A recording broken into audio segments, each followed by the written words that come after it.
नमस्कार, मी मृणाली पिळणकर. तुम्ही पाहत आहात एलएस मराठी. 10च्या बुलेटिनमध्ये तुम्हा सर्वांचं स्वागत. पाहुयात काही महत्त्वाच्या घडामोडी. शरद पवार यांची मवियाकडून राज्यसभा खासदार म्हणून निवड. आभारासाठी डिनर डिप्लोमसीचं आयोजन. संध्याकाळी 7 वाजता यशवंतराव चव्हाण सेंटरमध्ये डिनर डिप्लोमसी. डिनर डिप्लोमसीमध्ये काही राजकीय चर्चा होणार का, हे पाहणं महत्त्वाचं. जगातील 58% देशांमध्ये शाळांमध्ये मोबाईल फोन वापरण्यावर राष्ट्रीय स्तरावर बंदी. एस्टोनिया, आइसलँड, पोलंड, फिलिपाईन्स कडून शाळांना बंदीचे अधिकार. ऑस्ट्रेलिया, फ्रान्स, पोर्तुगाल, स्पेनमध्ये याआधीच निर्बंध.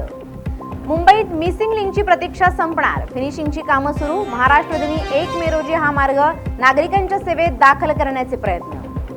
महाडच्या नातेगावामध्ये चोरट्यांचा धुमाकूळ. नागरिक भीतीच्या वातावरणात. पोलिसांनी तात्काळ कारवाई करून चोरट्याला अटक करावी, नागरिकांची मागणी. वाशिममध्ये सेवा रस्ता कामासाठी 109 झाडं तोडण्यास परवानगी.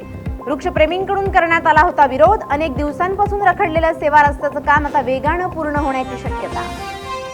अमरावतीच्या मेळघाटात 4 ठिकाणी जंगल सफारी. वाघ, अस्वले, सांबर पाहण्याची नागरिकांना संधी. चिखलदरा, सेमाडोह, धारगड, नरनाळ्यास पर्यटकांची असणार पसंती. पुण्याच्या जुन्नरमध्ये शिवनेरी किल्ला बोलणार. QR कोड स्कॅन करून मिळणार इतिहासाची माहिती. पुरातत्व खात्याकडून एक विशेष मोबाईल ॲप विकसित.